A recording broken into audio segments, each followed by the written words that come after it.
तो गाइस हम आ चुके थे भाई हीराबाद के अंदर। हीराबाद के अंदर देता हमें एम चिकन शोरमा।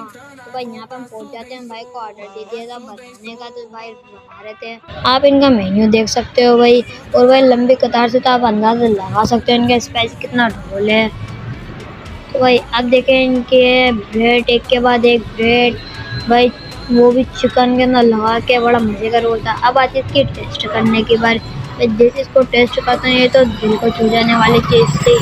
तो इसकी लोकेशन है तिकोनी मस्जिद वाले उल्टा की गली के अंदर एम ए शोरमा। तो अगर आप लोगों को ऐसे ब्लॉग चाहिए,